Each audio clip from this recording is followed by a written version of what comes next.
आता बसमधून प्रवास थोडासा आता होत नाही रे बसमधून प्रवास असं माझं होतं. जसं त्याला कळलं आमचं नाटक बंद होते, रणीबेन करे असा आला तो. जेव्हा माझं 4 दिवस चालू होतं तेव्हा तो 4 वर्ष मेयोमध्ये होता. तो परत आला तरी सुद्धा 4 दिवस चालू होता. तामिळ ही एकच भाषा अशी आहे ती आपल्याला कळतच नाही.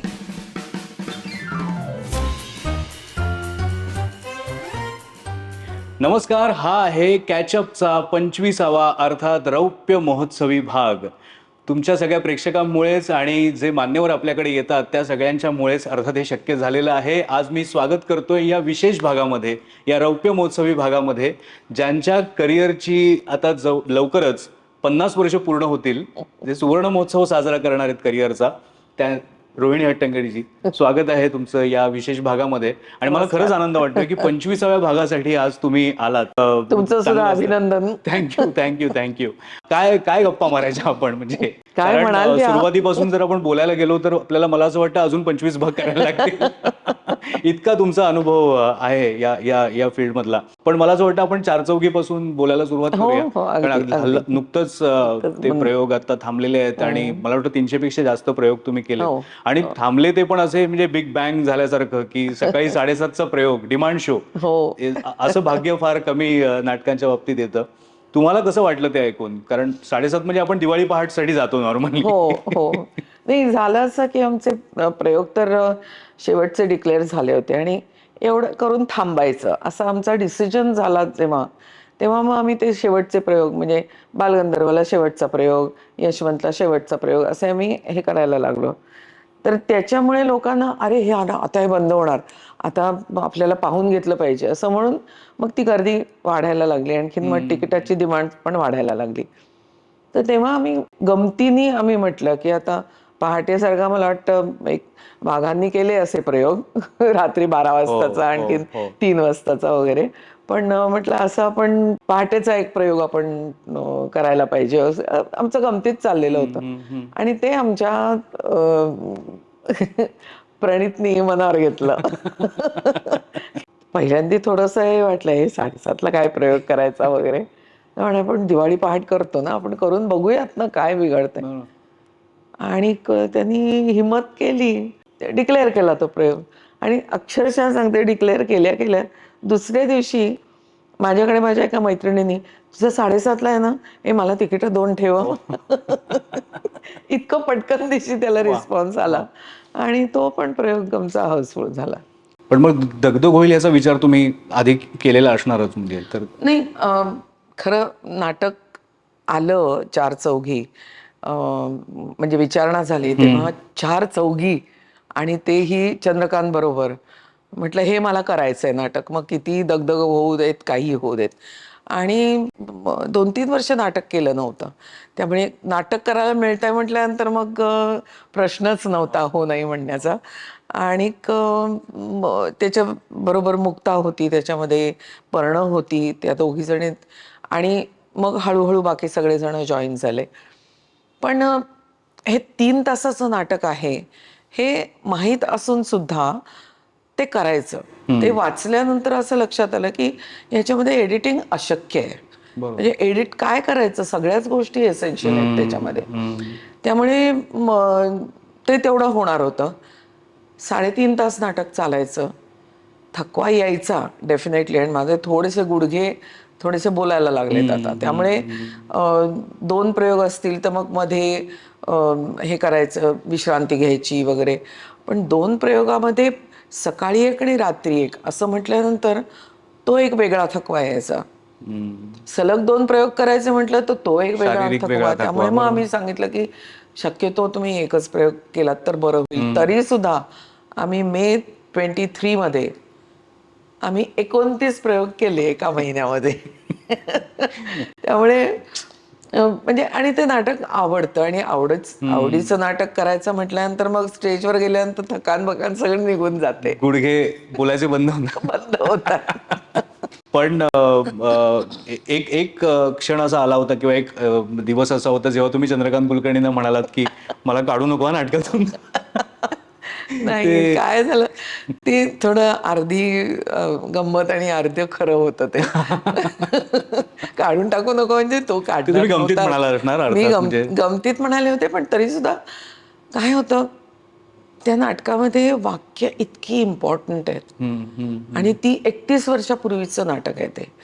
त्यामुळे त्याच्यामध्ये समजा म्हणजे एखाद दुसरी इकडे तिकडे चूक झाली तर सावरून घेता येण्यासारखं त्याच्यामध्ये नाहीये. आणि ती 2 महत्वाची वाक्य जी एक होती माझ्या ह्याच्यामध्ये, ती मला शेवटपर्यंत आठवून बोलायला लागायची. पण ती इम्पॉर्टंट आहेत वाक्य आणि ही वाक्य आपल्याला आलीच पाहिजेत चांगल्यापणे, म्हणजे ती लोकांच्यापर्यंत जाऊन पोहोचतील. तर त्या स्ट्रगलमध्ये थोडासा तो स्ट्रगलच चालला होता माझा.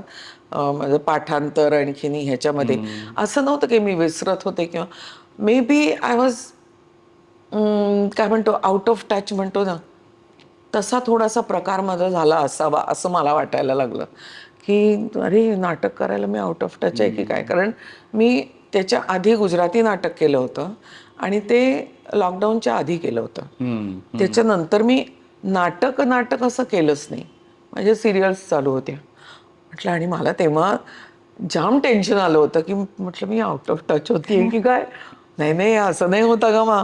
आणि त्या सगळ्या ह्याच्यामध्ये बरं भूमिका सुद्धा आपण रिहर्सलमध्ये चाच पडतोच. बरोबर. त्याच्यामध्ये इतक्या पॉसिबिलिटीज होत्या त्या भूमिकेसाठी.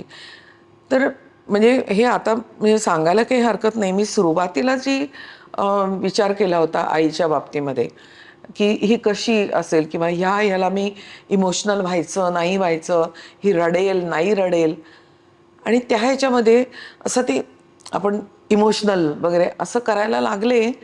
आणि एकदा चंद्रकांतने मला सांगितलं, नाही रोहिणी ते ही इमोशनल नाही होणार आहे. आणि ते बरोबर होतं, की इतकी टक्के टोणपे खाल्लेली बाई बरोबर. स्वतःच्या बाबतीत कोणी काय बोललं तर काही इमोशनल होणार नाही, कारण ते तिने 1000 वेळा ऐकलेलं आहे आणि त्याच्यातून ती गेलेली आहे. पण तेच जेव्हा मुलींच्या बाबतीमध्ये तिला ऐकायला येतं तेव्हा ती खवळते. तर ते तसं असलं पाहिजे, की जी मला जी पहिल्या अंकामध्ये खूप आरोप करते की तू अपराधी आहेस आणि तुझ्या अपराधाचे शिंतोडे आमच्या अंगावर उडतायत, बरोबर. बरोबर. हे जेव्हा ऐकते तेव्हा हर्ट तर होते पण ती रडणार नाहीये. आणि नंतर मग ती शांतपणे तिला सांगते, हे बघ मी अपराधी नाहीये, त्यामुळे माझ्या अपराधाचे शिंतोडे तुझ्या अंगावर उडण्याचा प्रश्नच नाही. मी व्यभिचारी नाही, कारण मी राजरोसपणे पूर्णपणे डोळे उघडे ठेवून मी या माणसाशी संबंध ठेवला आणि तेवढाच ठेवला की मला या माणसापासून मूल पाहिजे. त्यामुळे मी क्लिअर होते माझ्या बाबतीमध्ये, त्यामुळे मला खंत वगैरे आता त्याची वाटत नाही. आणि तुझा जो प्रॉब्लेम आहे तो तू फेस करायचा आहेस आणि जो काही निर्णय घ्यायचा आहे तो तू घ्यायचा आहे. माझ्या खांद्यावर बंदूक नाही ठेवायची. बरोबर. यु नो, इतकी ती क्लिअर आहे त्याच्यामध्ये. त्यामुळे ती आणि इमोशनल होणार नाही हां, त्यामुळे ती इमोशनल होणारच नाहीये.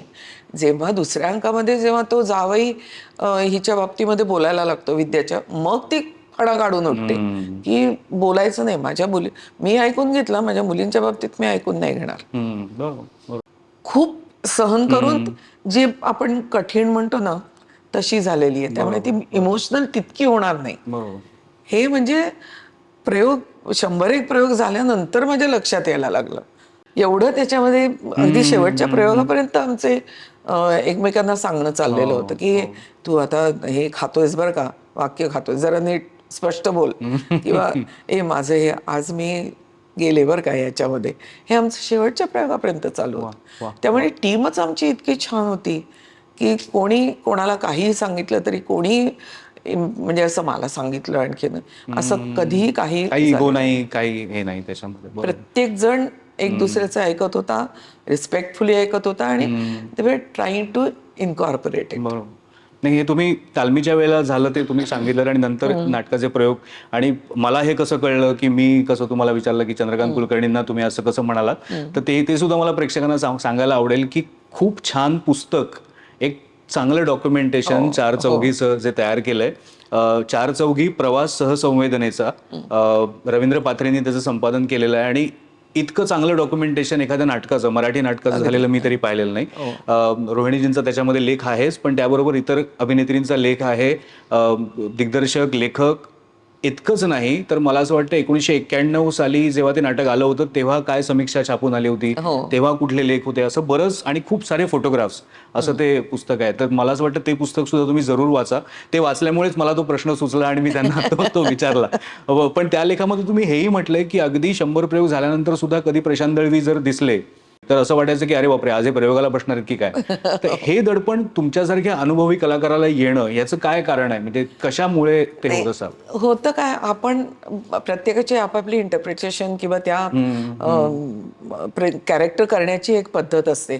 बरं, ती पद्धत जे लेखकाने लिहिलेलं आहे त्याच्या जवळ तरी जाते का, हा आपल्या मनात असतं. म्हणजे मी भले जाम इमोशनल होऊन करत होते, पण ती तसं जरूर नव्हती त्याची. आणि ते जेव्हा लक्षात आलं तेव्हा मग त्याच्यानंतर मग इट वॉज म्हणजे सोपं त्याच्यानंतर झालं बरंच. चंद्रकांतीचं काही बोललं नाही आणि हां. छान चाललेलं आहे, व्यवस्थित होतंय. मग मधून आम्हीच विचारायचो, आम्ही बरोबर ट्रॅकवर आहोत ना आम्ही, असं इथपर्यंत हे होतं. पण त्यामुळे मग कोणी असं, आणि लेखकच समोर बसलाय म्हटल्यानंतर त्यांच्या डोक्यात काय चाललंय ते आपण पोचवतोय की नाही, हां. हा थोडासा येतोच मनामध्ये किती तुम्ही अनुभवी प्रश्न. असलात तुम्ही. हो, मी तर NSD होऊन आली आहे आणि मी एवढं सगळं बघितलं तरी पण ते होतं. होतं. तुम्ही सगळ्यात तरुण एका पिढीबरोबर काम केलं जातं ह्या नाटकामध्ये. म्हणजे मुक्ता असेल, कादंबरी असेल, पर्णपेठे असेल आणि बाकी 3 जण जे होते. पण कधी असं नकळत तुलना व्हायची का? मी जेव्हा तरुण होते तेव्हा माझ्या काळात मी नाटक करत असताना असं होतं, आता ह्यांच्या काळात असं आहे. अशी तुलना तुमची व्हायची का? किंवा तसा विचार कधी आला? नाही, तसा विचार यांचं बरं आहे, माझ्या वेळेला असं होतं, किंवा माझं बरं आहे, ह्यांच्या वेळेला आता ह्यांना हाही प्रॉब्लेम आहेत वगैरे.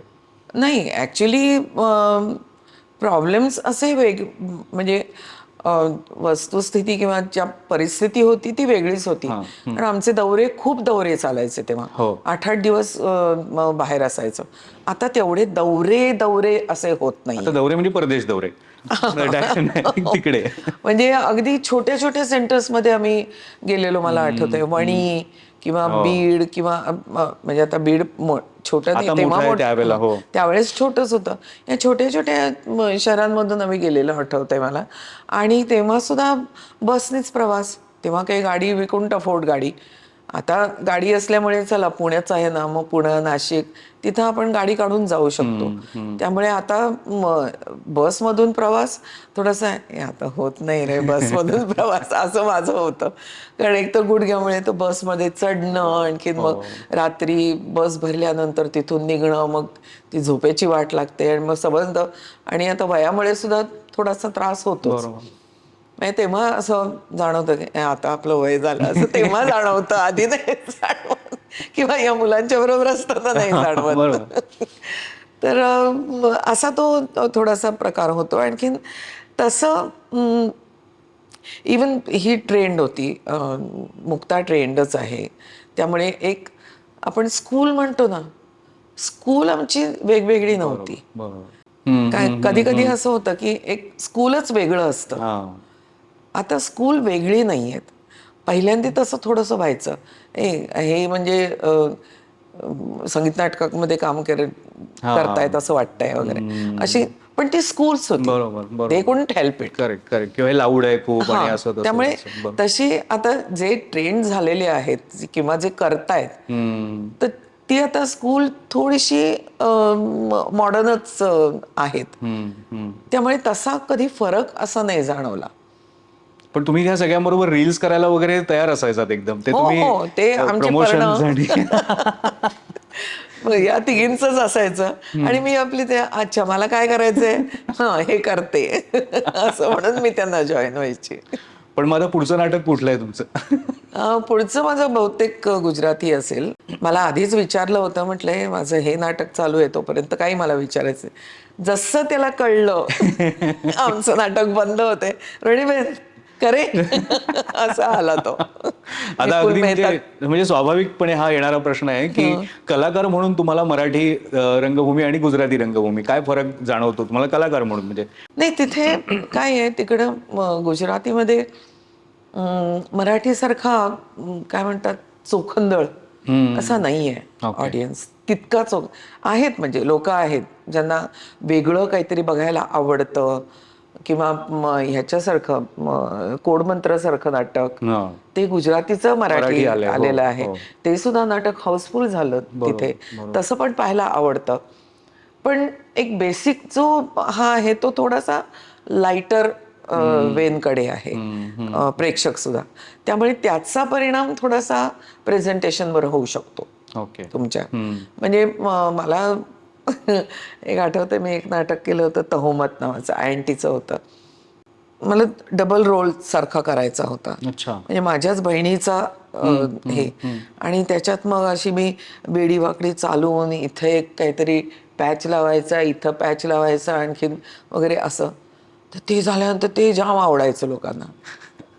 म्हटलं गिमिकी गिमिकी आहे हे, ते मला अजिबात आवडायचं नाही करायला, पण ते आवडायचं लोकांना. आणि त्यामुळे तो एक डिफरन्स आहेच की काहीतरी गिमिक केलं ना की त्यांना आवडतं. सगळ्यांना कॉमेडी आवडते करायला. म्हणजे आमचं बात नेहू क्या राखू, आई तुला कुठे ठेवचं, आम्ही गुजराती केलं होतं. ते अतिशय छान अडॅप्टेशन केलं होतं त्याने. त्याच्यामध्ये एक कॅरेक्टर इंट्रोड्यूस केली होती. ती आई शेवटपर्यंत काठी न देता सेकंड ॲक्टमध्ये ती कम्प्लिटली चेंज होऊन येते.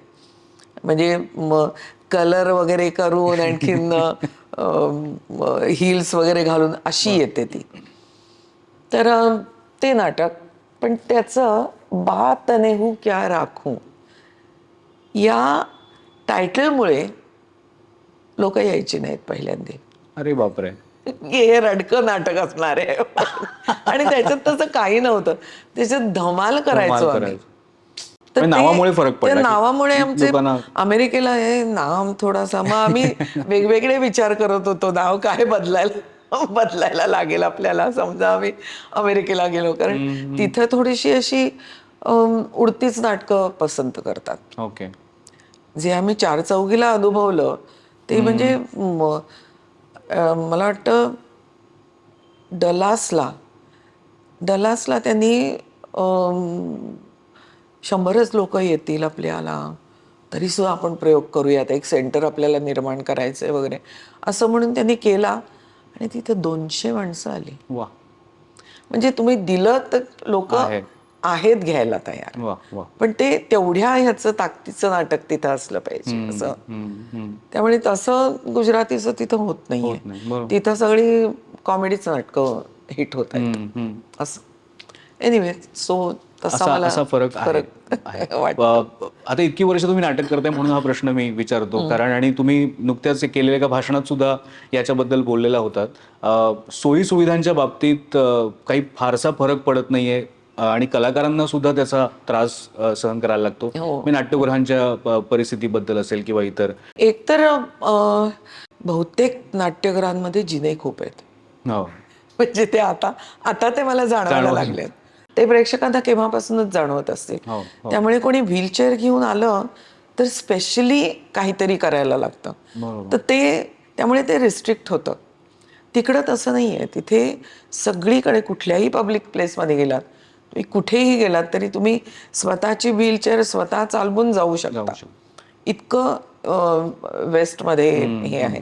ते आपल्याकडे अजून नाही आहे. बरोबर. दुसरं, सोयीच्या बाबतीमध्ये आता स्वच्छतागृह सुद्धा, ती आता आपल्याकडे कमोड वापरणं इतकं सर्रास झालेलं आहे. तर ते मग का नाही ते बदल आणि ते पण मुंबई पुण्यासारख्या भागात. हां, मुंबई पुण्यासारखं. मी बाहेर तिकडे कोणाला फार सवय नसेल किंवा असं असेल, पण पुणे मुंबईमध्ये तरी तुम्ही तसं करा. म्हणजे आम्हाला उठून VIP रूममध्ये जायला लागतं. ते थोडंसं हे. आणि जिन्याचं तर बरं, आता जागेच्यामुळे सेकंड फ्लोअरला, थर्ड फ्लोअरला अशी नाट्यगृह आहेत.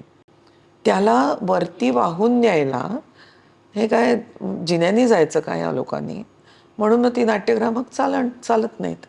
नवीन छान छान नाट्यगृह, अरे किती छान आहे ते, नाही होत तिथं, नाही होत तिथं, लिफ्ट पण नाहीये वरती जायला, सामान वरती न्यायला.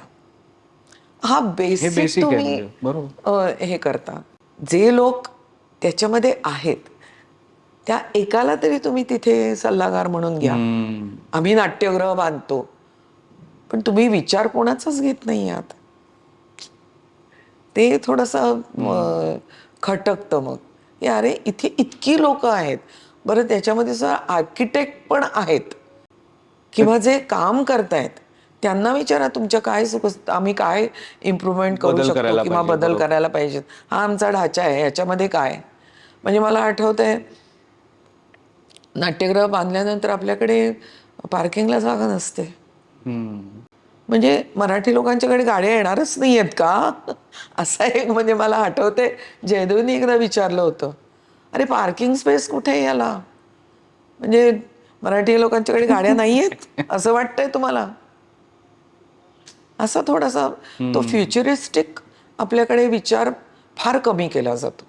हे महिलांच्या मेकअप रूम मध्ये सुद्धा अटॅच बाथरूम नाही असं असं पण हो, मी बऱ्याच वेळेला पाहतो आपण म्हणजे तसं. हे तर बेसिक आहे ना. म्हणजे हे तर बेसिकच आहे. मग तुम्ही एकतर महिलांची वेगळी मेकअप रूम बनवली कशाला मग? हो. जर तुम्ही बनवली तर तुम्ही तो सुद्धा विचार तो करा की सुद्धा तिथे विचार करा. वॉशरूम लागणार आहे त्यांना अटॅच वेगळी. तर असं आहे. ठीक आहे. पण त्याच्यानंतर काही तुम्हाला कोणी काही कॉन्टॅक्ट केला, कोणी सांगितलं की हो तुम्ही असं बोललात नाही बरोबर, तसं कोणी असं काही काहीच काहीच नाही. काहीच भाषण झालं, लोकांनी ऐकलं, संपलं. झालं, विषय संपला. थोडं आपल्या सिनेमाबद्दल पण तुमच्या बोलूया. आता सिनेमाचं म्हटलं तर मग गांधींपासून सुरू करायला लागेल आपल्याला. तर जसं मगाशी म्हटलं पुन्हा 25 एपिसोड.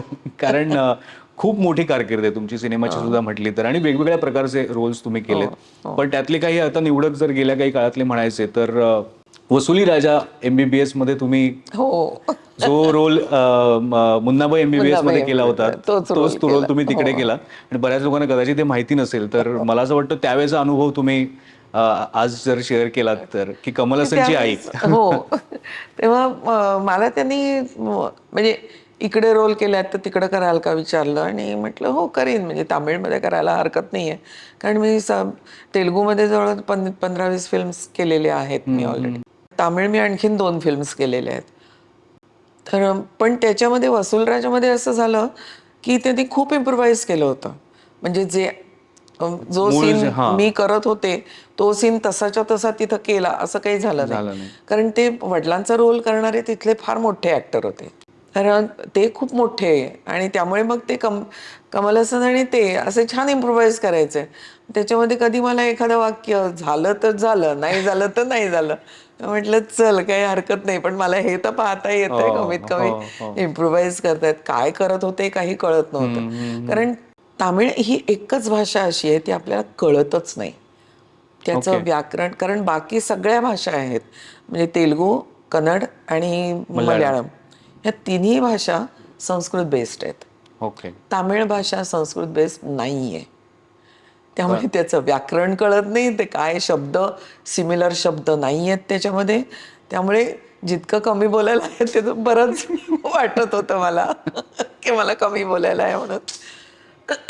पण तरी मजा आली होती हे करताना. आणि कमल हसन बरोबर कधीतरी काम करायचंच होतं. पण तुमचं कास्टिंग केवळ ह्याच एका कारणामुळे झालं होतं की तुम्ही मूळ सिनेमात आईचा रोल केलेला आहे तर ह्या सिनेमात सुद्धा तुम्ही करा, हां, की अजून मला काही वाटतं कारण ते होतं? नाही, मे बी कारण आणखीन एक असेल की चष्मा वगैरे लावल्यानंतर मी चाची 420 आणि मी आम्ही बहिणी बहिणी वाटू. इतकी जरा सिमिलॅरिटी आहे म्हणून सुद्धा असेल. आणि वेगळ्या एका ह्याच्यामध्ये म्हणजे माझ्या बरोबर. 2 मल्याळम फिल्म्स झालेल्या आहेत. त्या सुद्धा मोहनलाल बरोबर, एक मोहनलाल आणि रेवती अशी पेअर होती ती. आणि एक नडबुडी वेणू नावाचे एक फार मोठे कलाकार होऊन गेले, आता नाही आहेत ते. ते आणि बालचंद्र मेननची ती 25वी फिल्म होती. ओके. त्यामुळे त्यांनी स्पेशली ही 25वी फिल्म आहे आणि मला तुम्ही पाहिजात. वा. म्हटलं मी मल्याळममध्ये केलं नाही, तामिळमध्ये आपलं तेलुगूमध्ये केलंय ना? म्हटलं हो. कन्नडमध्ये केलंय ना? हो. मग याच्यामध्ये पण कराल? म्हटलं बरं करते. वा. असं म्हणून त्यांनी हे केलं होतं. त्यामुळे तशा 2 कन्नडा फिल्म झाल्या आणि चांगल्या चांगल्या डिरेक्टर्स बरोबर केल्या मी. कन्नडामध्ये गिरीश कासरवल्ली बरोबर मने नावाचं. मी म्हणजे नसीर, दीप्ती नवल आणि मी वा. असे होतो आम्ही त्याच्यामध्ये. तुम्ही त्या पुस्तकात चार चौघी या पुस्तकामध्ये जो लेख लिहिलाय ना, तर आता हा जे तुम्ही सांगताय की कन्नड फिल्म मी केली, हे केलं ते केलं, असं खूप केलेलं आहे तुम्ही आणि प्रत्येक वेळेला करताना त्या सगळ्या प्रोसेस बद्दल पण तुमच्याकडे सांगण्यासारखं खूप हो असणार आहे. हो. तर हे सगळं कधी लिहिताय तुम्ही? म्हणजे मी त्याला आत्मचरित्र म्हणणार नाही. नाही, तो आहे, डोक्यात आहे. जेव्हा ती लोकसत्तामधली सिरीज, लोकसत्तामध्ये सिरीज होती. हो. ती सिरीज संपल्यानंतर बऱ्याच जणांनी मला सांगितलं की याचं पुस्तक तुम्ही करायला पाहिजे वगैरे. पण त्याच्यामध्ये ते शब्दाची ही असल्यामुळे खूप संक्षिप्त संक्षिप्त असं लिहिलं होतं मी त्याच्यामध्ये. अर्थात त्याच्यात किती मी आणखीन इम्प्रूव्ह करू शकेन मला माहिती नाही. थोडंसं त्याच्यामध्ये ॲड करून आणि थोडासा माझा आधीचा प्रवास थोडासा नाहीये म्हणजे तो. म्हणजे कसं घडत गेलं हो, हो. बालपणापासनं. पुण्यामध्ये असताना म्हणजे कॉलेजमध्ये आणि शाळेमध्ये असताना जे बालनाट्यामुळे म्हणा, याच्यामुळे जे संस्कार होत गेले त्याच्याबद्दल, आणि ते फार महत्त्वाचे होते माझ्यासाठी तरी. कारण मी वडिलांच्या बरोबर मी कॉलेजमध्ये असताना मी काम करायला सुरुवात केली. हो. पहिलं मोठं नाटक माझं गावगुंड होतं, PDA बरोबरचं. पण तो 1-2च प्रयोग झाले अर्थात. पण तसं मोठं नाटक सुंदर मी होणार, त्याच्यामध्ये बेबी राजेचा रोल केला होता. त्याच्यात मला रौप्य पदक मिळालं आणि मग तिथून मग जरासं हे झालं. पण तोपर्यंत जे थोडे थोडे थोडे का होईना ते संस्कार जे होत गेले ना, आणि त्यावेळेस म्हणजे मला आठवतंय आम्ही आमच्या मैफली असं नाही, अड्डे असं नाही, पण प्रयोग झाला की आम्ही आमच्या घरी यायचो. वॉकिंग डिस्टन्स होतं. घरी आमची अक्षरशः चिरफाड चालायची एकमेकांच्या रोल संबंधी, की तू असं केलंस, तू असं केलंस. मग आम्ही भांडत असताना बाबा काहीतरी सांगणार आम्हाला, मग त्यातून आम्ही हे करणार. ती जी डिस्कशन्स होती ती फार महत्त्वाची होती. आणि ते खरं शिक्षण तिथं सुरू झालं होतं माझं, असं मला स्वतःला वाटतंय. बरोबर. किंवा इवन बालनाट्यामध्ये सुद्धा. म्हणजे बालनाट्यामध्ये मंतरलेलं पाणीमध्ये मला अजून आठवतंय, म्हणजे 3ऱ्या अंकामध्ये एक ड्रीम सीन होता आणि मी राजकन्याची सखी होते आणि मला 3 डान्सेस होते 3 ह्याच्यामध्ये. आणि त्याच्यामध्ये समोर एक असा मोठा गॉसचा पडदा असायचा, मागे धूरबीर करायचे आणि ते ढगांचा असा हा होता, असे रॅम्प्स होते 2, 1 आणि 2 आणि खाली एक असा. आणि त्यामुळे ते ढगांचं हे दिसायचं आणि मग ते छोटे छोटे लाईट्स मागे लागायचे आणि आम्ही सफेद कपड्यामध्ये ते असे फ्लोईंग गाऊन्स वगैरे आमचे होते आणि ते असे परीसारखं तरंगत तरंगत आल्यासारखे आम्ही ते चढायचो. क्या बात आहे. आणि तेव्हाचा जो रिस्पॉन्स मुलांचा असायचा ना, अजून माझ्या कानात घुमतो तो. म्हणजे ते काहीतरी वेगळंच वातावरण होतं त्यावेळेस. आणि त्यावेळेस त्याचं मे बी अट्रॅक्शन मला आलं. ती जी मॅजिक होती ती तिथून मला कळायला सुरुवात झाली. आणि मग हळूहळू त्या मॅजिकचं रूपांतर त्या मग पॅशनमध्ये बदलत गेलं असेल. म्हणजे माझा पहिला, मी नेहमी सांगते, माझा पहिला धडा जो मला मिळाला किंवा माझ्या बाबांनी मला दिला, तो स्टेजवरची कॅरेक्टर विंगमध्ये आणायची नाही, हो. हा पहिला होता.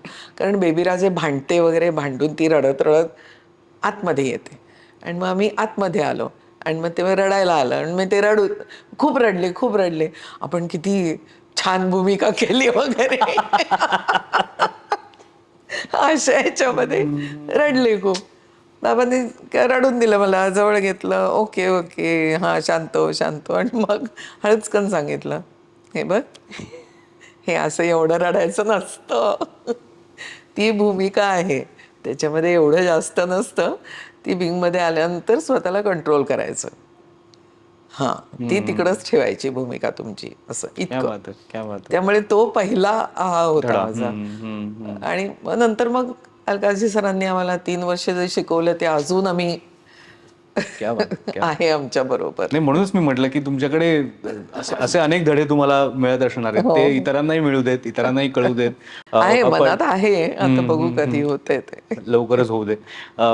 सिनेमाबद्दल आपण बोलत होतो. आता जलसा नावाची फिल्म येते एक हो आणि अचानक कळतं, अरे रोहिणीजी, आणि छोटीशी भूमिका असते, पण तेव्हा कळतं की ह्या भूमिकेसाठी तुम्हाला का कास्ट केलं असेल, कारण तुम्ही असल्यामुळे त्याला एक वेगळा फरक पडतो की आता दुसरं अगदी उदाहरण घ्यायचं तर किसी का भाई किसी की जान, एक मसाला सिनेमा असतो, टोटल एंटरटेनमेंट असतो. तर हे तर मी प्रेक्षक म्हणून तुम्हाला सांगतोय, पण तुम्ही कलाकार म्हणून काय विचार करता आता एखादा सिनेमा तुमच्याकडे येतो की हा करायचा नाही करायचा काय? नाही, त्याच्यामध्ये माझं पहिल्यापासूनच हे आहे, काहीतरी त्या भूमिकेमध्ये असलं पाहिजे, ओके.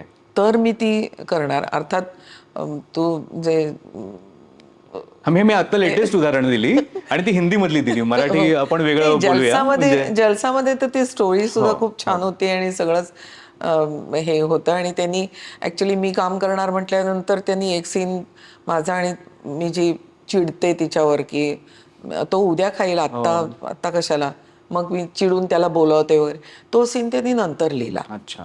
की हा नाही, रोहिणीजी करतात तर मग आपण हा सीन आपल्याला करता येईल वगैरे असं. तर तसं सुद्धा होतं कधी कधी. आणि कधी कधी तुम्ही हो म्हणता आणि काहीतरी तिसरंच तुम्ही करून येता. दुसरं उदाहरण दुसरं ते आहे. किसी का भाई किसी की जान. ते आहे. जे म्हटलं ठीक आहे. मग कधी कधी मग असं होतं की आपल्याला आयदर भूमिका द्या नाही तर पैसे द्या. पैसे दे, बरोबर. ठीक आहे, मग चला. पण म्हणजे त्यामुळे हे एकीकडे आणि दुसरीकडे मराठीत एकदम जल्लोषाचं वातावरण, कारण बाई पण भारी देवासारखा असा सिनेमा हो. जो मला वाटतं तुम्ही सिनेमा करताना जितका एन्जॉय केला असेल त्याच्यापेक्षा जास्त प्रमोशन मध्ये एन्जॉय केला. अगदी. तो सिनेमा जेव्हा आला तेव्हा एक छान गोष्ट एवढंच डोक्यात होतं आणि केदार करतोय म्हणजे तो काहीतरी चांगलं करेल. सुचित्रा बरोबर काम केलं होतं एकदाच फक्त, बाकी सगळ्या मला माहीत होत्या. त्यामुळे ती मजा येणार हे माहीत होतं आम्हाला. आणि चांगली फिल्म झालेली आहे आणि चांगली फिल्म होईल. लोकांना फक्त लोकांना आवडायला पाहिजे. म्हणजे मला आठवतंय फिल्म पाहिली तेव्हा सगळ्यांना आवडेल असं वाटलं होतं हे, आणि आम्हाला स्वतःला आवडली ते. म्हटलं ही चांगली झाली आहे फिल्म. आता दुसऱ्या दिवशी थिएटर व्हिजिट होतं आणि मला मी म्हटल्याचं आठवतंय की त्याच्या आधीचे आमचे अनुभव काय होते की थिएटरवर गेलं की ह्या सिनेमाची तिकीटं द्या, नाही तो नाही, तो शो कॅन्सल झालाय. हे असं माझ्या बाबतीत दोनदा झालं होतं. एकदा तर मी डबल पैसे, म्हणजे आम्ही 3 जण गेलो होतो, 6 तिकीटं घेऊन आम्ही 10 तिकीटं गेली असं त्यांना सांगितलं ना, आता तुम्ही चालू करा, इथपर्यंत वेळ आली होती. तर म्हटलं हे बरोबर नाही की मराठी अशी पटकन दिशी हा नाही कॅन्सल आहे शो असं नाही म्हणू शकत. आम्ही पेपरमध्ये वाचून 3च्या शोला आलेलो आहोत. तर म्हटलं असं करतात तर तिथं बोलायला पाहिजे आपल्याला. म्हटलं आत्ता तुम्ही सगळीजण मला इथं दिसताय, शुक्रवारी रिलीज आहे, शनिवारीचा आमचा हा होता. म्हटलं प्लीज हीच गर्दी म्हटलं तुम्ही सोमवारी, मंगळवारी, बुधवारी तुम्ही दाखवा, म्हणजे या लोकांची हिंमत होणार नाही आमचा शो कॅन्सल करायची. हे मी बोललेली आहे तिथे. आणि त्याच्यानंतर काय हे झालं, म्हणजे काय माउथ टू माउथ होती पब्लिसिटी, इतकी आवडली लोकांना. म्हणजे अरे असं होत आहे, म्हणजे ट्रक भरभरून येत आहेत. मग ते आमचं गॉगल लावून आणखीन हे लावून, म्हणजे सेलिब्रेशन असल्यासारखं, सण असल्यासारखे लोक येत आहेत आणि त्या स्टँडी समोर आपले फोटोग्राफ्स काढतायत, रील्स बनवतायत. आणि मला आठवते मला वाटतं आमच्यापैकी कोणाला तरी, सुकन्याला कोणीतरी रतलामहून फोन केला की अहो त्यांना सांगा आमच्याकडे स्टँडी पाठवा, आम्हाला फोटो काढायचे म्हणून. म्हणजे असं होत होतं आम्हाला. त्यामुळे त्याच्यानंतर थिएटर व्हिजिट्सला क्रेज म्हणजे अनइमॅजिनेबल होती आमच्यासाठी पण ती. त्यामुळे थिएटर त्याच्यानंतर मग गिफ्ट्स म्हणा, हे म्हणा, अशा खूप मग गिफ्ट्स आम्हाला मिळालेले आहेत, छोट्या छोट्या. पण ते प्रेम असतंच, यू कांट डिनाय इट. त्यामुळे तो वेगळाच एक हा झाला. पण त्याचा फायदा पण झालेला आहे त्याच्यानंतरच्या फिल्म्सना. हो हो हो हो, नक्कीच झालेला आहे. एक वेगळा प्रेक्षक जो आहे तो जोडला गेला सिनेमा गृहाशी आणि तो यायला लागला, त्याला सवय लागली. पण असंच प्रेम सगळ्या सिनेमांना मिळावं असं तुम्हीच म्हणालात आणि मराठी बद्दल तर ते व्हायलाच पाहिजे. पण मग आता वेळ झाली नावाचा तो तुमचा सिनेमा आला, तो इतका लोकांपर्यंत पोहोचू शकला नाही. तुमची काय चर्चा झाली, कारण ट्रेलर मी बघितला आणि त्या फिल्मचं काय झालं सांगते. तो 2 आठवडे होता. हो. म्हणजे एक आठवडा त्यांनी पहिल्यांदा लावला, मग एकाच थिएटरला पुढचा आठवडा होता व्यवस्थित. तो ह्याच्यामध्ये सुद्धा इन्क्लूड झाला होता, पुणे फेस्टिवलमध्ये पण. हो. फेस्टिवलमध्ये पण दाखवला. पण त्याची गंमत अशी झाली की इच्छा मरण हा अजून आपल्याकडे इतका जवळचा विषय नाहीये. हम्म, हम्म, हम्म. की नाही, आता माझं हे कार्यभाग संपलेला आहे. आता आपली वानप्रस्थाश्रम पण आहे. बरोबर. त्यामुळे एकदम तिथपर्यंत जाणं हे कोणाला अजूनही पचत नाही तेवढं. म्हणजे माझ्या एवढ्या मैत्रिणी आहेत, शाळेतल्या मैत्रिणी, त्यांना माहित आहे मी खूप फिल्म्स करते, आणखी नेहमी कौतुक वगैरे चाललेलं असतं. म्हटलं हे माझी एक फिल्म येतेय, आता वेळ झाली, ती पाहायलाच पाहिजे सगळ्यांनी. हम्म. काय आहे काय आहे काय आहे. मग मी त्यांना सांगितलं की असे हे नाही गो, आम्ही नाही पाहणार ती फिल्म. मग म्हटलं का, त्याच्यात असं काही नाही आहे की खूप ग्रिम असं नाही आहे त्याच्यामध्ये. म्हटलं विनोद पण केलेले आहेत. तरीसुद्धा माझ्या 8 जवळच्या मैत्रिणींच्या पैकी दोघींनी ती फिल्म पाहिली आणि ज्यांनी पाहिली त्यांना खूप आवडली. आणि त्या सांगत होत्या, अगं जा जा, काही त्याच्यात नाही. नाही, आम्हाला हा विषय ना पाहायचाच नाही आहे. म्हणजे एकीकडे त्यामुळे गुजराती नाटकाचं तुम्ही उदाहरण दिलं की एका नावामुळे फक्त हो, लोक, आणि हो. इथे त्या विषयामुळे विषयामुळे हे झालं की म्हणजे. नाही कसा असेल बाबा, नको असं म्हणून. नाही नाही, ते ते नकोच आता. तुम्ही हे सगळं म्हणजे सिनेमाचं तुमचं करिअर हे आता तुम्ही ह्या स्टेजला कशा प्रकारे बघताय याच्याकडे, की आता जसं काम येईल तसं मी करेन आणि माझं माझं मी एन्जॉय करेन, किंवा मी नाटकाकडे जास्त लक्ष देईन, का असं तुम्ही काही ठरवलेलं नाहीये? नाही, तसं ठरवलेलं असं तसंही नव्हतं, आधी पण हां, नव्हतं असं. तसं ह्याच्यातच जायचं किंवा, कारण माझी इव्हन टेलिव्हिजन सुद्धा मी खानदान नावाची सिरियल केली, हो, हो. तेव्हापासून मी टेलिव्हिजन करतेय.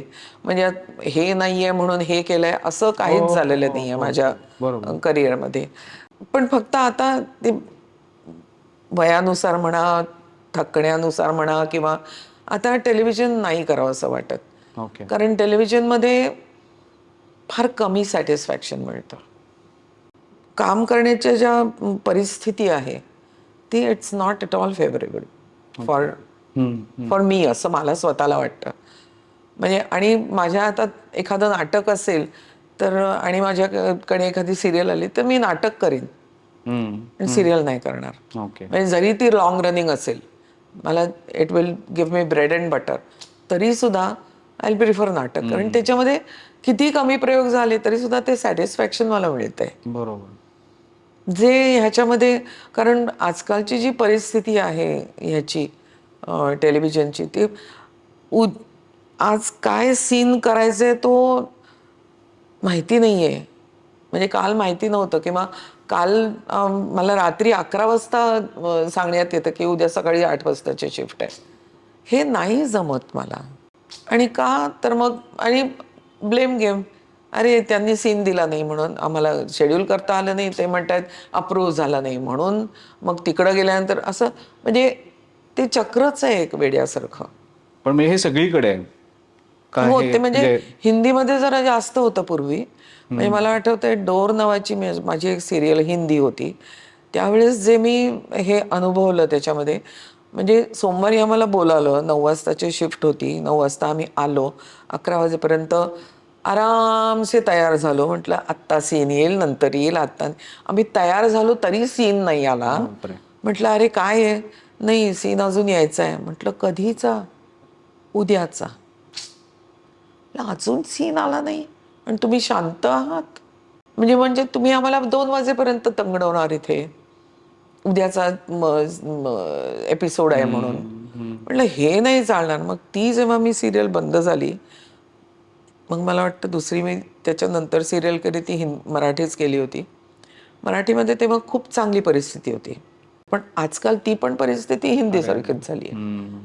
अजून माहितीच नाहीये तुम्हाला उद्या काय करणार आहात तुम्ही. मग अशात गंमत येत नाही ना. ऐन वेळेला सीन मिळून सुद्धा ते आपण एक आपल्या काय म्हणतात, ती सवयीचा भाग आहे म्हणून आपण करतो सुद्धा. पण तरी दॅट्स नॉट द करेक्ट बरोबर. वे ना. त्यामुळे मग ते करावीशी वाटत नाही मग मला. एखादी चांगली सिरियल किंवा वेब सिरीज आली तर मी करीन सुद्धा. असं अगदीच वेब सिरीज बद्दल तर विचारणा होतच असेल हो, तुम्हाला. वेब तुम्ही आता सिरीज केली करेन. कुठली वेब सिरीज? मी मोठी वेब सिरीज गुजराती केली आहे, ओके. षडयंत्र नावाची. ओके. आणि वेब सिरीज एक ह्याची होती, लारा दत्ता होती त्याच्यामध्ये. लारा दत्ता आणि रिंकू राजगुरू. अगदीच कमी होतं माझं. Okay okay okay okay. गेल्या काही वर्षातल्या कारकिर्दीमधला सगळ्यात एक महत्वाचा भाग जो मला वाटतो तो म्हणजे जगदंबा. कारण कस्तुरबा हा विषयच तुमच्यासाठी इतका महत्वाचा आहे आणि ज्यांना माहित नाही त्यांच्यासाठी मी सांगेन की कस्तुरबा आणि रोहिणी अट्टंगडी दोघींची जन्मतारीख एकच आहे. एकच आहे. मला वाटतं 11 एप्रिल. 11 एप्रिल. म्हणजे हा किती मोठा योगायोग हो. आहे. ती भूमिका नंतर पुन्हा तुमच्याकडे आली. मला वाटतं 2008 मध्ये तुम्ही त्याचं सादरीकरण केलं होतं जगदंबाचं. 8-9 मध्ये. 9 मध्ये 2009 मध्ये. अपराजिता तुम्ही एकेकाळी केली होती. हो. एकपात्री भूमिका. ही सुद्धा एक प्रकारे एकपात्रीच आहे. असीम आहे त्याच्यामध्ये. तो आधी एकदा येतो आणि नंतर येतो. पण पुन्हा त्या भूमिकेला भेटणं, कस्तुरबा जिला तुम्ही 1982 मध्ये साकारलीत, पुन्हा तिला भेटणं हा काय अनुभव होता? व्यक्तिरेखा म्हणून नेहमीच मला कस्तुरबांनी फॅसिनेट केलेलं आहे खरं म्हणजे. कारण एक पोरबंदरमधली न शिकलेली बाई, ती एवढ्या मोठ्या माणसाची आणि इतक्या हट्टी माणसाची बायको होते. म्हणजे ॲक्च्युली ते साऊथ आफ्रिकेला घेऊन जायला सुद्धा तयार नसतात. हट्टानी कस्तुरबा गेलेले आहेत. म्हणजे सगळं त्यांनी हट्टानी केलेलं आहे. म्हणजे पण त्याच्यानंतर त्यांनी समजून घेऊन, बेसिकली मला ते आवडलं की समजून घेऊन त्यांनी नंतरचं आपलं जीवन जगलेले आहेत त्या. किंवा जी साथ दिली आहे ती समजून घेऊन साथ दिलेली आहे. ती आंधळी साथ नाही आहे की माझा नवरा ग्रेट आहे म्हणून, तशी नाही आहे ती साथ. ते मला जास्त महत्त्वाचं वाटतं त्या संबंध प्रोसेसमध्ये. कारण सुरुवातीला बोटीवरून जाताना सुद्धा किंवा तिथं गेल्यानंतर हिल्समध्ये चालायचं, हिल्सचे बूट घालायचे. पोरबंदरमध्ये वाढलेली चप्पल सुद्धा न वापरणारी अचानक हिल्स मध्ये किंवा टेबल खुर्चीवर बसून जेवायचं. नंतर तो म्हणजे एक वाटाणा सुद्धा तो काट्याने खायचा. हे सगळं तिला किती नवीन असेल आणि तरी ते आत्मसात केलं होतं त्यांनी. दुसरी गोष्ट म्हणजे जेव्हा आश्रमात नसायचे गांधीजी, तेव्हा संबंध आश्रम सांभाळणं हे त्यांच्यावर होतं. आगा खान पॅलेसमध्ये ठेवले दोघांनाही. म्हणजे पहिल्यांदा गांधीजी गेले तर त्यावेळेस जेव्हा त्यांना अटक होणार हे माहीत होतं.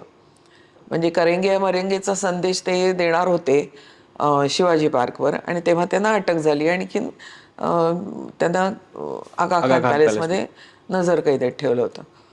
तर त्याच्यानंतर असं हे आहे की लिस्ट तयार केली होती, कोणी बोलायचं सभेमध्ये. सभा तर व्हायला पाहिजे, बरोबर. कोणी बोलायचं. तर त्याच्यात कस्तुरबांचं नाव पहिलं होतं. आणि तुम्हाला तो विषय तुम्हाला समजल्याशिवाय तुम्ही काय बोलणार खरंय. आणि कसं बोलणार, पण त्या बोलू शकणार होत्या. आणि हे माहीत होतं लोकांना. म्हणजे पहिलं नाव त्यांचं आणि मग 6-7 नावं काढलेली होती की सभा ही होणार. ते फिल्ममध्ये ते थोडंसं वेगळ्या तऱ्हेने त्यांनी केलेलं आहे की if he is arrested I am going to speak in his place, असं त्या स्वतः म्हणतात. म्हणजे त्यांच्या ह्याच्यातले जे गांधीमध्ये नव्हते प्रसंग ते जगदंबामध्ये होते. की त्यांना माहीत होतं. म्हणजे सुरुवातीला जेव्हा साऊथ आफ्रिकेमध्ये, तेव्हा ते सांगायचे की नाही तुरुंग भरून टाका, तेव्हा बायकांनी सुद्धा जायला पाहिजे तुरुंगामध्ये, असा त्यांचा एक हा होता. तर ते कसं करणार, तर ते कस्तुरबांना चावी मारली त्यांनी की घरच्याच बायका गेल्या नाहीत तर बाकीचे कसे हे करणार, त्यामुळे तू जा तुरुंगामध्ये. आणि मग त्या म्हणतात मला माहित होतं हे का म्हणतायत असं ते, कारण बायकाच गेल्या म्हणजे घरच्याच बायका बाहेर राहिल्या तर इतरांना कुठल्या तोंडाने सांगणार ते की तुरुंगात जा म्हणून, म्हणून आम्हाला जायला सांगतायत. आणि नंतर हे सुद्धा म्हणतात की नंतर मला कळलं तुरुंग हा सुद्धा एक शाळाच आहे. म्हणजे असं असं ते समजून घेऊन बरोबर. त्यांनी त्यांचं जीवन व्यतीत केलेलं आहे. सो ते जगदंबामध्ये चांगलं आलेलं आहे. फिल्ममध्ये गांधींची फिल्म होती आणि हे म्हणजे कस्तुरबांचंच होतं आणि रामदास भटकळांनी जे लिहिलेलं होतं ते टू द टी त्यांनी सगळे खरे घडलेले सीन्स आहेत त्याच्यामध्ये.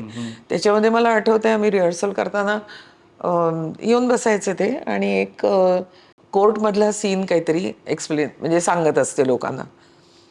रिहर्सलच्या नंतर ते आले, रोहिणी ते तू असं असं झालं असं म्हणतेस ना, तसं नको म्हणू, असं झालं म्हणे, असं म्हण. कारण त्या कोर्टात तू नव्हतीस, म्हणजे कस्तुरबा नव्हत्या, त्यामुळे ते म्हणे टाक, कारण ते तुझ्या कानावर आलेलं आहे. हो. इतके ते त्याच्यामध्ये पर्टिक्युलर बारीक बारीक. होते की पदरचं एकही वाक्य नाही, काय जे फुलवले असतील सीन्स ते पण तरी सुद्धा कुठेतरी त्याचं डॉक्युमेंटेशन त्यांना मिळालेलं होतं. बरोबर. अर्थात ते प्रतिमानी थोडेसे इकडं तिकडं हो, करून आम्ही हो, कट हो. अँड पेस्ट खूप केलं त्याच्यामध्ये, नाहीतर ते फारच बोरिंग झालं असतं नुसतं. आणि प्रतिमाने ते फार छान एडिट करून म्हणजे पुढे पाठीमागे कट अँड पेस्टच केलं ना तिने. तिने सुद्धा वाक्य काही टाकली नाहीत. आणि समजा आणि हे दोन सुद्धा असीमनी जे केले होते हरिलाल आणि मणिलालचे. असीमला पहिला अंक मी वाचून दाखवला. म्हटलं अरे माझ्याच्याने नुसता होत नाहीये वाचून. म्हटलं तू बस समोर मी तुला वाचून दाखवते. तर त्यांनी सांगितलं अम्मा आम्हाला हे सगळं माहीत आहे. गांधी फिल्म सुद्धा झालेली आहे, हे सगळं माहीत आहे. बांचं रिलेशन त्यांच्या मुलांशी कसं होतं, म्हणजे जगदंबा म्हणून म्हणताय ना तुम्ही, बरोबर. म्हणजे ती बांची कहाणी आहे. मग त्यांचं ह्याच्यात काहीच येत नाहीये ते. बापरे. असं म्हटल्यानंतर म्हटलं हा एक पॉइंट आहे. म्हणे मग त्यांना सांग ना तुम्ही बा आणखीन मुलं असं असं ऐकलं. असं एक नाटक लिहा. म्हटलं अरे आता मी काय सांगणार. आणि असं सांगून कधी नाटक होत नाही. पण मग ते हिला पण आवडलं की हा काहीतरी असं करूयात. मग म्हटलं मग करूयात आणि मग म्हणजे ते स्क्रिप्ट लिहिलं होतं ते जयदेवसाठी म्हणून लिहिलं होतं. आणि 8मध्ये 5 डिसेंबर 8ला जयदेव गेला. आणि नंतर मग मी पुढच्या वर्षी त्याच 5 डिसेंबरलाच त्याचा पहिला प्रयोग केला. तर मला थोडंसं इमोशनली असं वाटत होतं मग चल हरिलाल मणिलाल जे असीमलाच करायला सांगू. म्हणजे ते थोडंसं माझं हे होतं की आपण त्यालाच करायला सांगू. म्हणजे आणि तो मारून मुटकून तर उभं नव्हते करणार मी. त्याला हौस होती हौस आणि होती. त्याने केलं होतं काम. तो काम करत होता पृथ्वी थिएटरमध्ये तेव्हा. त्यामुळे म्हटलं आपण हे करूयात म्हणून तो असीम मग हरिलालचं आणि मणिलालचं म्हणलाच. दोन्ही तोच करायचा. बरोबर. मी ते लाईव्ह कधी मला बघता नाही आलं, पण मी YouTubeवर पाहिलं. हिंदीमध्ये आहे ते. हिंदीमध्ये आहे. मी त्याची लिंक पण देतो ह्या डिस्क्रिप्शनमध्ये. जगदंबा हे जे नाटक ज्याच्याबद्दल आत्ता रोहिणीजींनी सांगितलं, YouTubeवर 2 भागांमध्ये ते आहे. तर ते तुम्ही नक्की बघा. तुम्ही आता असीमबद्दल जर सांगितलं, तर एकाच घरामध्ये 2 क्रिएटिव्ह माणसं जेव्हा राहतात आणि दोघांचे करिअर चालू आहेत, कोण काय करतंय, तुमचं कसं रिलेशन? तुम्ही आता जगदंबा सांगत असताना आई आणि मुलाचं सांगत होता रिलेशन. तर मी म्हटलं तुमचं दोघांचं रिलेशन हे कशा प्रकारचं? नाही तो आमचं छान एकमेकांचं आहे. फक्त जे मी आणि जयदेवनी पाळलेलं होतं की एकमेकांच्या कामामध्ये दखल नाही दखल द्यायची, द्यायची नाही. ते मी मुलाच्या बाबतीमध्ये सुद्धा तेच करते. तू तुझं कर. तू कधी आलास मला विचारायला अम्मा हे कसं तू कशी करायचीस, तो भयंकर त्या बाबतीमध्ये हे आहे. कारण माझं आठवते मला त्यांनी अपराजिता माझं हे तो असा विंगमध्ये बसून असा असा बसून पाहत बसायचा तो. त्याला म्हणजे शब्दनशब्द पाठ होता वा. त्याचा. ते तेव्हापासून तो आहे तेव्हापासून विंगेत. म्हणजे आहे. त्यामुळे हे तू कसं करतेस किंवा असं अशी आमची डिस्कशन्स होतात. आणि म्हणजे सुरुवातीला जेव्हा माझं 4 दिवस चालू होतं तेव्हा तो मेयोमध्ये 4 वर्ष मेयोमध्ये होता. तो परत आला तरी सुद्धा 4 दिवस चालू होता. आमची 13 वर्ष ती हो, सिरियल चालू हो, राहिली. हो, हो. पण तेव्हा आल्यानंतर हे अजून तुम्ही करताय हे?" असं त्याची पहिली रिॲक्शन होती.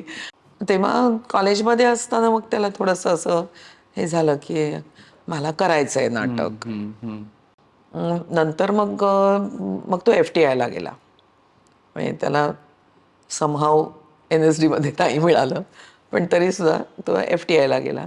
FTIचा 2 वर्षाचा कोर्स त्यांनी केला आणि परत आला. आणि नंतर मग एवम इंद्रजित केलं. ते मग असीमला घेऊन केलं होतं. आणि मग जयदेव मग ही पास्ट अवे.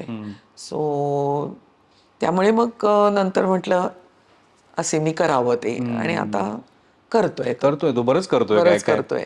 आणि स्कॅम मला मध्ये आहे. तेच आता गंमत वाटते, या योगायोगाची गंमत वाटते मला, की हंसल मेहता जी गांधी नावाचा प्रोजेक्ट करतायत, मोठी सिरीज करतायत, हो त्याच्यात तो पुन्हा आहे. हो. पण गांधी तो काही सुटत नाही. तो साऊथ आफ्रिकेच्या ह्याच्यात आहे. अच्छा. गांधींना ज्यांनी बोलवून घेतलं तो रोल केलेला आहे त्यांनी. पण बऱ्यापैकी काम करतोय, कारण त्यांनी जे स्कॅम हो. म्हणून एक सिरीज आहे, हंसल मेहतांचीच आहे ती, त्याच्यामध्ये एक छोटासा रोल केला होता तो.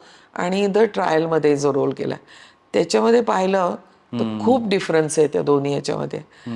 दोन्ही छान वेगवेगळे त्यांनी शेड्स त्याच्यामध्ये दिलेले. सो करतोय म्हणजे. नाही नाही, खूप खूप छान करतोय. एक शेवटचा प्रश्न फक्त विचारतो.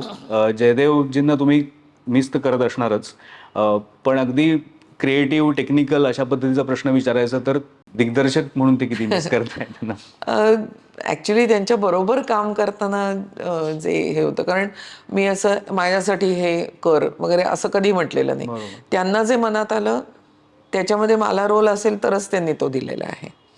असं अगदी सुरुवातीपासून, म्हणजे चांगुणा माझं पहिलं नाटक, पण त्याच्यानंतर त्यांनी जी नाटकं केली त्याच्यामध्ये मी फारशी नव्हते. आणि मग एकदम अपराजिता 96ला मी केलं. पण त्यांची जी हाताळण्याची ही होती, म्हणजे ॲक्ट्रेसना नवशिक्या ॲक्टरला कसं हँडल करायचं, आणि जे मुरलेले आहेत त्यांना हँडल करणं, ते नवशिक्यानं खूप छान हँडल करायचे. त्यामुळे कळलं नाही तरी सुद्धा ते करायचं, असं त्यांच्या बाबतीत मी हे शिकलेले होते. कारण मला रोहिणी 4 पावलं पुढे जा, मग तू 4 पावलं पुढे ये, जास्त पुढे नको येस, असं. तर ती काउंटर आहे या कॅरेक्टरची. हाऊस ऑफ बर्नार्डा अल्बामध्ये जी दुसरी जिच्या बरोबर सगळ्या मुली जास्त या असतात, ती काउंटर आहे या बाईची, हे नंतर आम्हाला कळलं. त्यामुळे ती शॅडो असल्यासारख्या त्या मुवमेंट्स पाहिजे होत्या. सो हे तुम्ही उगाच आपलं मत लावून तुम्ही नाही करू शकत. सो ते कुठेतरी मला त्यांच्याबद्दल जाणवत होतं, की नाही, त्यांचं नाही समजलं तरी त्यांनी सांगितलेलं करायचं बास. करेक्ट. नाही, खरंच आहे. आणि मी मगाशी म्हटलं तसं, की ते तुमचे NSDचे दिवस असतील, त्याच्यानंतर तुम्ही जी नाटकं केलीत, जे वेगवेगळे प्रयोग तुम्हाला करायला मिळाले, त्या सगळ्याबद्दल तुम्ही लवकरात लवकर लिहा. येस. कारण या आठवणी तुमच्यापर्यंत नको राहायला, आमच्या सगळ्यांना त्या वाचायला मिळू देत. आपण जर तुमच्याबद्दल बोलायचं म्हटलं, तुमच्या कामाबद्दल बोलायचं म्हटलं तर इतकं आहे खरंच. अग्निपथच्या आईपासून ते चालबाज मधल्या आणि बेनाम बादशाह मधल्या खलनायिकेपर्यंत बऱ्याच गोष्टी आहेत. 25वा भाग हा तुमच्या ह्या सहभागामुळे, तुमच्या उपस्थितीमुळे बघा कसा एकदम असा धन्य झाल्यासारखा धन्यवाद. वाटतं. शेवटी मी एक छोटीशी भेट तुम्हाला देईन. बी बिरबल यांच्याकडून तुमच्यासाठी एक डायरी आहे, आणि बघूया तुमच्यासाठी कुठले पोस्ट कार्ड्स त्यांनी दिलेले आहेत.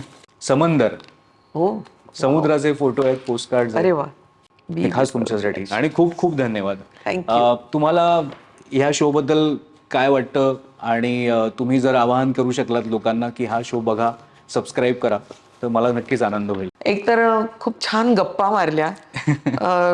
मला ज्याची अपेक्षा नव्हती अशी बरीच नावं, म्हणजे बेनाम बादशापासनं याच्यामध्ये मेन्शन झालेली आहेत. आणि खूप मजा आली. आणि जसं म्हणतात कॅचअप, उगाचच म्हणजे आपण जसं म्हणतो की लहानपणापासून तुम्हाला कशी आवड निर्माण झाली वगैरे, ते न करता आत्ता तुम्ही काय करताय हे विचारलेलं आहे. त्यामुळे कॅचअप हे मला फार आवडलेलं आहे आणि तुम्हाला नक्की आवडेल. सगळेच एपिसोड्स आवडतील, फक्त हाच नाही. तर प्लीज फॉलो करा, लाईक करा आणि सबस्क्राईब करा. थँक्यू.